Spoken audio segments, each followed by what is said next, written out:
Life as We Know It with Tom Walton. For most people, the purchase of a new car is a happy experience, a time for rejoicing. For me, not so much. Why? Because a new car comes with an owner's manual thick enough and heavy enough to capsize a canoe. I could read War and Peace and draft a book report on it before I could hack my way through the fine print that fills hundreds of pages of instructions and illustrations of my new vehicle's parts.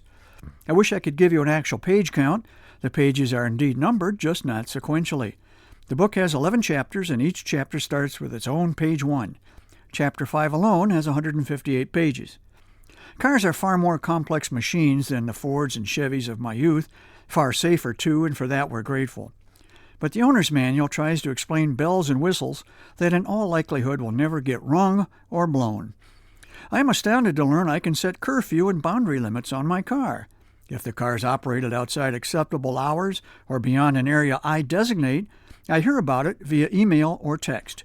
This is a swell feature, but not much help at my age. Back in the day, I set boundaries for my kids the old-fashioned way. I yelled at them. My new car comes with a sunroof I never use. I'd like to, but I'm not sure how to open and close it. I started paging through the manual at lunch, and by the time I found the tiny paragraph about the sunroof, it had become a moonroof. Part of the confusion is terminology. Technically, neither sun nor moon is correct. Mine is a panorama roof. That would explain why page 13-5 was so hard to find. You want to talk about features that we probably don't need? Let's start with the automatic rear liftgate. You open it by standing on one leg and swinging your other leg under it, and if you're lucky, the gate swings up and open on your first try. So far, I have not been lucky.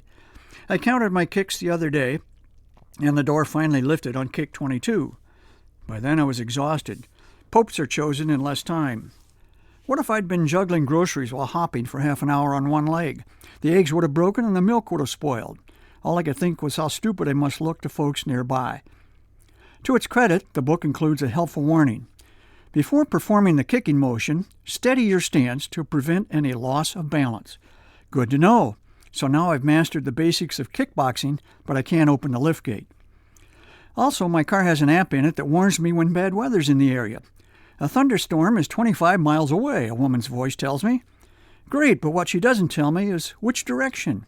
25 miles away, yes, but north, south, east, west? If it's to the west, I'm staying home. Perhaps I'm supposed to fiddle with the weather app to learn more, but I don't like to fiddle when I'm driving. Some of the information in the owner's manual appears to be there only because somewhere, evidently, there are people dumber than I am. I find that both comforting and troubling. Example. One illustration shows the key fob. Below the key fob are the words key fob. Just to make sure you can't miss it, the illustration includes an arrow that points directly at the key fob. Got it, dummy? As for the owner's manual, I'll say this. Once I put it down, I couldn't pick it up. Life as We Know It is written and hosted by Tom Walton and is a production of WGTE Public Media.